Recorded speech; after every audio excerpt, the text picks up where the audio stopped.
Also talk about President Joe Biden, who has hailed Israel-Hamas ceasefire deal as a joint effort with Trump's team, noting that despite differences, both the administrations worked as one to secure this historic agreement. The 6-week ceasefire that will provide space for negotiations aimed at ending the war permanently. And Biden added that if the talks take longer than expected, then the ceasefire will continue. Trump's incoming Mideast envoy has also said that they will be overseeing the implementation of the deal itself. So, with the details that are now coming across as far as when it comes to the ceasefire deal of this 15-month-long war that has continued, biting cold there for the people as far as the Gaza Strip that has now suffered. But right now we are also hoping, and when it comes to the hostages that has now been taken over by Hamas, to be returned to their families.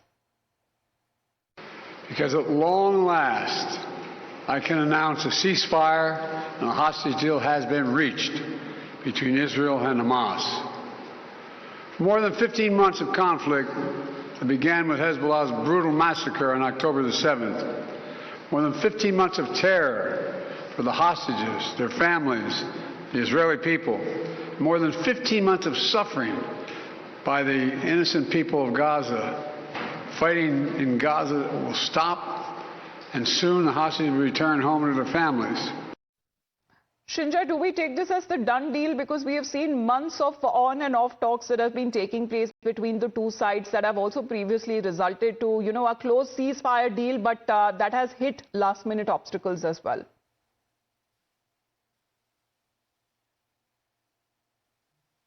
Shinja? Well, it's... Yes.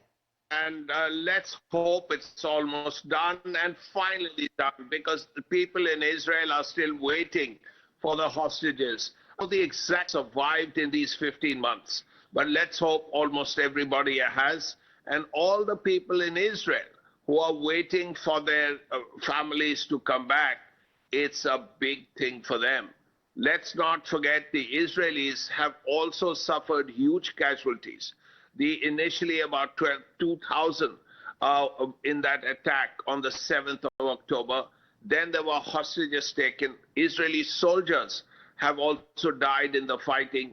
But of course, the maximum casualties have been in Gaza, and a huge number largely from shelling and bombing.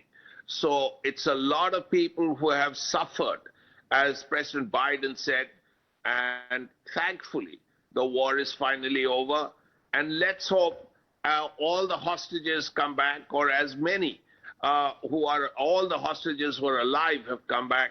And let's just hope everyone stays and the ceasefire holds.